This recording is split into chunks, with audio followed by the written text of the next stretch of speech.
सभी भाई बहनों को जय मसीह की। प्रियों, वैसे तो बाइबल पूरी भेद रहस्यों से भरी है और इसे बिना पवित्र आत्मा की अगुवाई से कोई नहीं समझ सकता।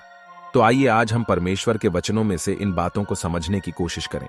इससे पहले अगर आपने हमारे चैनल को सब्सक्राइब नहीं किया है तो चैनल को सब्सक्राइब कर दें और नीचे के बेल आइकॉन पर क्लिक कर दें। प्रकाशित वाक्य 13, 17 और 18वां वचन कहता है, तू जो कहता है कि मैं धनी हूं और धनवान हो गया हूं और मुझे किसी वस्तु की घटी नहीं, और यह नहीं जानता कि तू अभागा और तुच्छ और कंगाल और अंधा और नंगा है, इसलिए मैं तुझे सम्मति देता हूं कि आग में ताया हुआ सोना मुझसे मोल ले कि धनी हो जाए, और श्वेत वस्त्र ले ले कि पहनकर तुझे अपने नंगेपन की लज्जा ना हो, और अपनी आंखों में लगाने के लिए सुरमा ले कि तू देखने लगे। हम जानते हैं कि हम जिस समय में रह रहे हैं बाइबल उसे लौदीकिया कलीसिया का समय बताती है, और इस समय को बाइबल नूह और लूत के समय से तुलना करती है।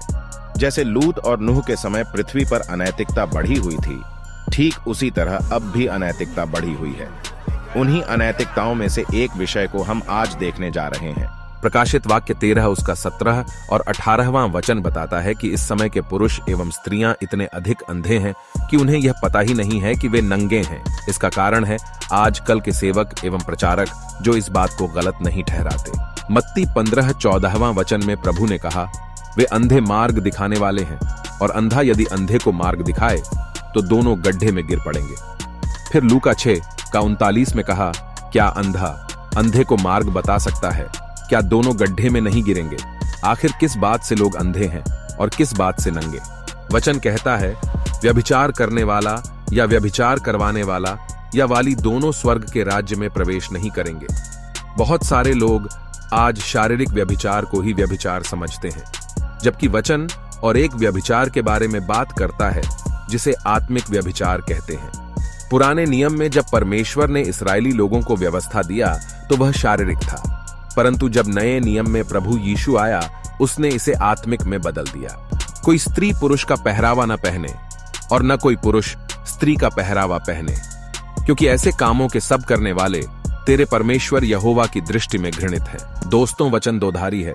अब वचन तो ऐसा कह रहा है, लेकिन फिर भी मसीही लड़कियां खूब पहनती है, क्योंकि पास्टर ने बताया कि पहला शमूएल 16:7 में लिखा है, क्योंकि यहोवा का देखना मनुष्य का सा नहीं है। मनुष्य तो बाहर का रूप देखता है, परंतु यहोवा की दृष्टि मन पर रहती है। व्यवस्था विवरण में पहले देखता था, पर शामुएल की किताब में तो मन देखता है। बहनों, शैतान के धोखे में न आना, हव्वा को भी उसने ऐसे ही बहकाया था। बात अब अपडेट हो चुकी है। परमेश्वर हमारा पहरावा भी देखता है। सपन्याह 1:2, मैं धरती के ऊपर से सबका अंत कर दूंगा, यहोवा की यही वाणी है। और यहोवा के यज्ञ के दिन मैं हाकिमों और राजकुमारों को और जितने प्रदेश के वस्त्र पहना करते हैं उनको भी दंड दूंगा। चलो, कोई बात नहीं, पहनने दो, क्योंकि वचन के अनुसार हम व्यवस्था के अधीन नहीं है वरन अनुग्रह के अधीन है, जैसा कि रोमियो 16:14 में कहा गया है। लेकिन आज शैतान ने मसीह बहनों पर न जाने क्या जादू किया है कि वो चर्च तो शालीन वस्त्र पहनकर जाएंगे, पर चर्च के बाहर वस्त्र पहनना ही भूल जाती है। अपने बदन पर छोटे छोटे वस्त्र पहनकर दुनिया भर में घूमती है, और कुछ तो चर्च भी जाती है अपने शरीर को ढांपने के बजाय। शरीर को कंफर्टेबल फील कराने के चक्कर में पाप में फंसती और दूसरों को भी पाप में फंसाती हैं।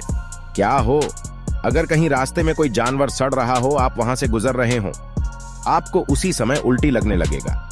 ठीक वैसा ही महसूस परमेश्वर को होता है जब कोई स्त्री पुरुष का और पुरुष स्त्री का वस्त्र पहनती है।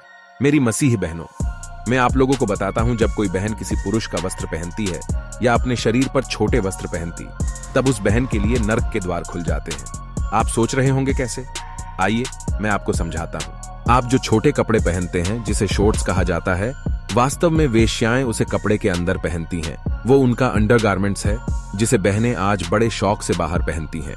न सिर्फ बहनें, पर भाई भी उसी अंडरगारमेंट्स को बाहर पहनकर घूमते हैं। आप कहते होंगे, मैं शॉर्ट्स नहीं पहनती, मैं तो केवल जीन्स शर्ट या स्लैक्स पहनती हूं। याद रखें, जीन्स शर्ट या टी शर्ट पुरुषों का पहरावा है जिसे परमेश्वर ने मना किया। परमेश्वर ने इसे इसलिए मना किया क्योंकि जब आप जीन्स शर्ट, टी शर्ट या स्लैक्स पहनती हैं तो ये आपके शरीर के गुप्त अंगों को बाहर से प्रदर्शित करती है, जिससे सामने वाले के द्वारा आंखों से व्यभिचार होता है और वो व्यभिचार में फंसता है, और फंसाने वाला आपका वस्त्र है। न्याय के दिन जब परमेश्वर उस पुरुष से व्यभिचार करने का लेखा लेगा तो वह आपसे भी व्यभिचार करवाने का लेखा लेगा। तब न तो वो बहन नर्क के दंड से बच सकती है और न वो व्यभिचार करने वाला नर्क के दंड से बच सकता है। इसलिए मेरी मसीही बहनें धोखा ना खाएं, वरन अपने आप को और दूसरों को नर्क की आग से बचाएं। क्योंकि लिखा है, यह परमेश्वर की दृष्टि में घृणित है। हो सकता है आपकी इसमें मर्जी है, पर क्या आपने कभी ये सोचा कि इसमें परमेश्वर की मर्जी है या नहीं? क्योंकि वचन कहता है, पहला तीमुथियुस 2:9, कि वैसे ही स्त्रियां भी संकोच और संयम के साथ सुहावने वस्त्रों से अपने आप को संवारे, न कि बाल गूंथने, सोने, मोतियों और बहुमूल्य कपड़ों से, वरन अंदरूनी सुंदरता को वचन से बढ़ाएं।